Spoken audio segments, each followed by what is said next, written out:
സാമ്പത്തിക ശാസ്ത്രം. നമ്മൾ എക്കണോമിക്സ് എന്ന് പറഞ്ഞ് ഒരു ഡിവിഷനായിട്ട് നമ്മുടെ ജീവിതത്തിൽ പലപ്പോഴും സാമ്പത്തിക ഭദ്രതയെക്കുറിച്ചും പരമായ സയൻറ്റിഫിക്കൽ തിയറികളെക്കുറിച്ചുമൊക്കെ നമ്മൾ പലപ്പോഴും പഠിച്ചിട്ടുണ്ടാവും. പക്ഷേ എത്രമാത്രം സാമ്പത്തിക ശാസ്ത്രം നമ്മൾ പഠിച്ചാലും നമ്മുടെ ജീവിതത്തിൽ പലപ്പോഴും ഈ സാമ്പത്തികമായ അറിവുകളൊന്നും ഫലവത്താവുന്നില്ലെന്ന് നമുക്ക് കൃത്യമായിട്ട് മനസ്സിലാവും. അപ്പം എന്തായിരിക്കും അതിൻ്റെ ഒരു ഫണ്ടമെൻ്റൽ ബേസ് എന്ന് പറയുന്നത്? നമ്മൾ ഒരുപാട് തിയറികൾ പഠിക്കുന്നു, സമ്പത്ത് ഉണ്ടാക്കുന്നതിനെക്കുറിച്ച് പഠിക്കുന്നു, ബാങ്കിങ് സിസ്റ്റത്തെക്കുറിച്ച് പഠിക്കുന്നു, ഇൻട്രസ്റ്റിനെക്കുറിച്ച് പഠിക്കുന്നു. ഇങ്ങനെയൊക്കെ നമ്മൾ പഠിക്കും. ബിസിനസ്സിൻ്റെ വളർച്ചയെക്കുറിച്ച് പഠിക്കുന്നു, ഡിമാൻഡ് ആൻഡ് സപ്ലൈയെക്കുറിച്ച് പഠിക്കുന്നു. ഇങ്ങനെ കോംപ്ലക്സായ ഒരുപാട് നെറ്റ്വർക്കുകളെക്കുറിച്ച് നമ്മൾ പഠിക്കുന്നുണ്ടെങ്കിലും ഫണ്ടമെൻ്റലായിട്ട് എന്ത് അടിസ്ഥാനത്തിലാണ് ഈ സാമ്പത്തിക ശാസ്ത്രം നിലനിൽക്കുന്നത് എന്ന് നമ്മൾ ചോദിച്ചു കഴിഞ്ഞാൽ പലപ്പോഴും നമുക്ക് ഉത്തരം കാണത്തില്ല. ഇവിടെയാണ് റോബർട്ട് കിയോസാക്കി എന്ന് പറയുന്ന ഒരു മനുഷ്യൻ റിച്ച് ഡാഡ് പുവർ ഡാഡ് എന്ന് പറയുന്ന പുസ്തകത്തിലൂടെ ഒരു പുതിയ അറിവ് ലോകത്തിന് നൽകുന്നുണ്ട്. പക്ഷേ ഒരുപാട് കോംപ്ലക്സായ കാര്യങ്ങൾ പുള്ളിയും പറഞ്ഞു പോകുന്നുണ്ട്. എങ്കിലും ഇതിൻ്റെയൊക്കെ ഒരു ഫണ്ടമെൻ്റൽ എന്താണെന്ന് നോക്കിക്കഴിഞ്ഞാൽ നമുക്ക് മനസ്സിലാവും, നമ്മളെല്ലാത്തിൻ്റെയും അടിസ്ഥാനം എന്ന് പറയുന്നത് നമ്മളും ജീവിക്കുവാണ്. നമ്മൾ ജീവിച്ച് നമ്മൾ വളരുന്നതോടൊപ്പം നമ്മളൊരു കാര്യവും കൂടി നമ്മൾ ഓർത്തിരിക്കണം, നമ്മുടെ ശവപ്പെട്ടിക്ക് വേണ്ട ഒരു മരവും ഈ ലോകത്തെവിടെയോ വളരുന്നുണ്ട്. അതാണ് അതിൻ്റെ ഒരു സയൻസ്. നമ്മൾ വളർന്ന് വലുതാകുന്നതോടൊപ്പം നമുക്ക് വേണ്ടിയിട്ടുള്ള ഒരു ശവപ്പെട്ടിക്ക് വേണ്ടിയിട്ടുള്ള ഒരു മരവും ഈ ലോകത്തെവിടെയോ വളരുന്നുണ്ട്. ഇതാണ് ഇതിൻ്റെയൊക്കെ ഒരു ഫോക്കസ് എന്ന് പറയുന്നത്. നമ്മൾ വളർന്നു എന്ന് ചിന്തിക്കുമ്പം നമ്മളെ തളർത്താനുള്ളൊരു വളർച്ചയും അവിടെ വളരുന്നുണ്ട്.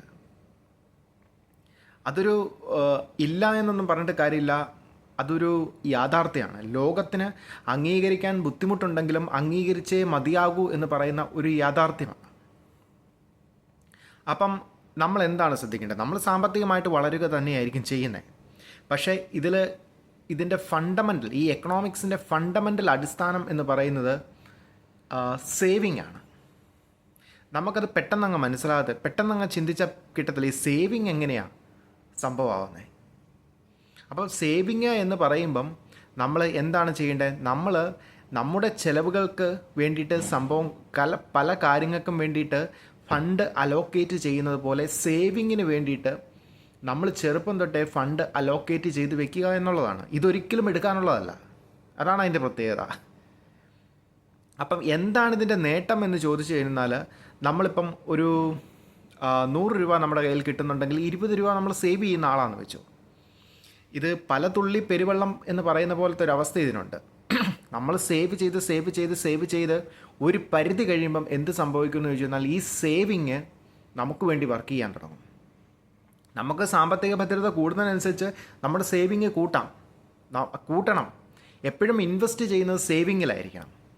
അപ്പോൾ സേവിങ്ങിൽ ഇൻവെസ്റ്റ് ചെയ്യുക എന്ന് പറഞ്ഞാൽ പല രീതിയിലുണ്ട്. നമ്മൾ സാമ്പത്തികമായിട്ട് പണത്തിൽ ഇൻവെസ്റ്റ് ചെയ്യാറുണ്ട്, ഗോൾഡിൽ ഇൻവെസ്റ്റ് ചെയ്യാറുണ്ട്, ലാൻഡിൽ ഇൻവെസ്റ്റ് ചെയ്യാറുണ്ട്, ബിൽഡിങ്ങിൽ ഇൻവെസ്റ്റ് ചെയ്യാറുണ്ട്. ഇങ്ങനെയൊക്കെ ഇൻവെസ്റ്റ് ചെയ്യാൻ പറ്റുന്ന രീതിയിലേക്ക് നമ്മൾ പൈസയെ വളർത്തിയെടുക്കുക എന്നുള്ളതാണ്. അപ്പോൾ നമ്മൾ ഇൻവെസ്റ്റ് ചെയ്യുമ്പോഴും ഈ സേവിങ്ങിനെ ഇൻവെസ്റ്റ് ചെയ്യുമ്പം വീണ്ടും നമ്മൾ എന്തിനു വേണ്ടിയിട്ടാണ്? പൈസ ഉണ്ടാക്കാൻ വേണ്ടിയിട്ടാണ് സേവ് ചെയ്യേണ്ടത്. ഇതാണ് ഇതിൻ്റെ സംഭവം. എന്ന് വെച്ച് കഴിഞ്ഞാൽ നമ്മളിപ്പോൾ നമ്മുടെ വീട് വെക്കാനായിട്ട് ഈ സേവിങ് ഉപയോഗിച്ചാലോ എന്തെങ്കിലും ഗുണമുണ്ടോ? ഒരു ഗുണവും ഇല്ല.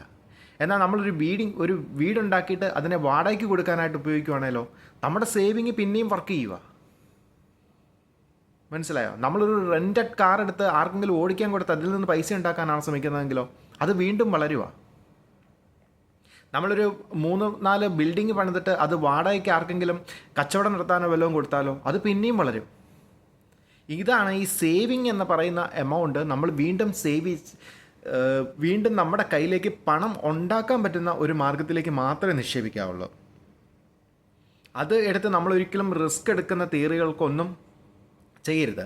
റിസ്ക് എടുക്കുന്ന തിയറികളായ ഒരു ഭാഗ്യപരീക്ഷണ പോലത്തെ പരിപാടികൾക്ക് നമ്മൾ ചെയ്യുമ്പോൾ നമ്മൾ ഒരിക്കലും സേവിങ് അല്ല എടുക്കേണ്ടത്.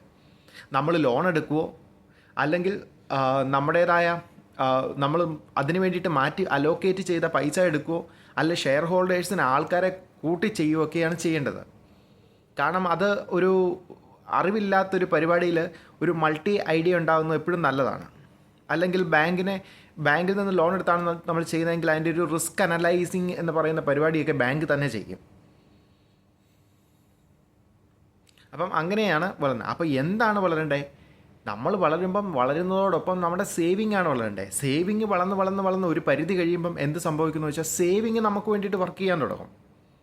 ഇവിടെയാണ് പലർക്കും പോകുന്നത് പ്രശ്നം പറ്റുന്നത്. പല കമ്പനികളും പല ബ്രാൻഡുകളും പല വ്യക്തികളും പൊളിഞ്ഞു പോകുന്നതിൻ്റെ കാരണം അതാണ്. കാരണം കമ്പനിയുടെ ലാഭം ഉണ്ടാവുമ്പം കമ്പനിയുടെ ലാഭത്തിൽ നിന്ന് ബാക്കിയുള്ളവർക്കെല്ലാം ശമ്പളം കൊടുക്കുന്നതോടൊപ്പം ഇതിൻ്റെ മെയിൻ ഓണർക്കും ഒരു ശമ്പളം പോലെ അലോക്കേറ്റ് ചെയ്ത് വെക്കണം. അങ്ങനെ അലോക്കേറ്റ് ചെയ്യുന്നതിൽ നിന്ന് പുള്ളി സേവ് ചെയ്യേണ്ടത് മാറ്റി വയ്ക്കണം. അപ്പോൾ കമ്പനി പൊളിഞ്ഞാലും കാര്യങ്ങൾ പൊളിഞ്ഞാലും ബുദ്ധിമുട്ടുണ്ടായാലും ഈ സേവിങ് പുള്ളിക്ക് എന്നും പുള്ളിയുടെ ജീവിതത്തിന് വേണ്ടിയിട്ടുള്ളൊരു സുരക്ഷിതത്വമാണ് ഉണ്ടാക്കി കൊടുക്കുന്നത്. ഇങ്ങനെയാണ് വളരെ ഫേമസ് ആയതും വളരെ സക്സസ്ഫുൾ ആയതുമായ ബിസിനസ്സുകാർ വളരുന്നത്. അപ്പം ഏറ്റവും ഇങ്ങനെയാണ് സ്വിറ്റ്സർലൻഡ് എന്ന് പറയുന്ന ഒരു രാജ്യം തന്നെ വളരുന്നത്. കാരണം അവരെന്താ ചെയ്യുന്നത്? അവർ സ്പെൻഡ് ചെയ്യുന്നവരല്ല. അവരൊരിക്കലും സ്പെൻഡ് ചെയ്യത്തില്ല. സ്പെൻഡ് ചെയ്താലോ അത് ചെയ്യുന്നത് എവിടെ നിന്നായിരിക്കും അവർ ചെയ്യുന്നത്? അവരുണ്ടാക്കി വെച്ചേക്കുന്ന പൈസയിൽ നിന്നല്ല, അവർക്ക് കിട്ടിയ ലാഭമാണ് അവർ സ്പെൻഡ് ചെയ്യുന്നത്. അതായത് സേവിങ്ങിൽ നിന്ന് ലഭിച്ച ഒരു വർഷത്തെ ഇൻട്രസ്റ്റ് എടുത്ത് നമുക്ക് വേണമെങ്കിൽ സ്പെൻഡ് ചെയ്യാം, കുഴപ്പമൊന്നുമില്ല. കാരണം ക്യാപിറ്റൽ അവിടെ കിടക്കുക, അത് അടുത്ത വർഷവും ഈ പണി ചെയ്യും. അങ്ങനെയാണ് അവർ ചെയ്യുന്നത്. നമ്മൾ എല്ലാവർക്കും മനസ്സിലാവുന്ന ഒരു ഭാഷയുണ്ട്. മർച്ചൻ്റ് ഓഫ് വെനീസിൽ ഒരു ഷെർലോക്ക് എന്ന് പറയുന്ന ഒരു പിശുക്കനായ മനുഷ്യനെ നമ്മുടെ വില്യം ഷേക്സ്പിയർ അവതരിപ്പിക്കുന്നുണ്ട്. അയാളുടെ ജീവിതചര്യ ഒന്ന് ശ്രദ്ധിച്ചാൽ മാത്രം മതി. അയാൾ എന്താ ചെയ്യുന്നത്? അയാൾക്ക് കിട്ടുന്ന എല്ലാ പൈസയും അയാൾ സേവ് ചെയ്തിട്ട് എന്താ ചെയ്യുന്നത്? അത് ഇൻട്രസ്റ്റിന് കൊടുക്കുക. അങ്ങനെ ഇൻട്രസ്റ്റ് കൊടുത്ത് പുള്ളി വീണ്ടും റിച്ചായി മാറുക. അതായത് വെനീസ് എന്ന നഗരത്തിൽ ആ റിച്ചായ ഒരു മനുഷ്യനെ അവതരിപ്പിക്കാനായിട്ട് വില്യം ഷേക്സ്പിയറിന് ഈ ജൂവിഷായ ഈ ഷെർലോക്ക് എന്നൊരു വ്യക്തിയെ ഉള്ളായിരുന്നു. എന്നിട്ട് അയാളുടെ ജീവിത ക്രമം പറയുന്നുണ്ട്. കാരണം അയാൾ he eats the meat of cat എന്നാണ് പറയുന്നത്. അപ്പം ഒരു കടയിൽ ചെന്നിട്ട് പുള്ളി വാങ്ങിച്ച് കഴിക്കുന്ന ഭക്ഷണം ഏതാണെന്ന് ചോദിച്ചു കഴിഞ്ഞാൽ ക്യാറ്റുകൾക്ക് കൊടുക്കാൻ വേണ്ടിയിട്ട് വെച്ചേക്കുന്ന മീറ്റ് എടുത്താണ് പുള്ളിയുടെ മെയിൻ ഫുഡ് കഴിക്കുന്നത്.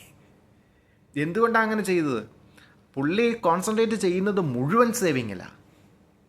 അപ്പോൾ മുഴുവൻ സേവിങ് ചെയ്ത് പോകുന്ന ആളെ സംബന്ധിച്ച് സേവ് ചെയ്യുക എന്നുള്ളത് മാത്രമാണ് ലക്ഷ്യം. പക്ഷേ അങ്ങനെ ചെയ്യുമ്പം നമുക്ക് ഈ പറയുന്ന പ്രശ്നങ്ങളൊക്കെ ഉണ്ടാവും.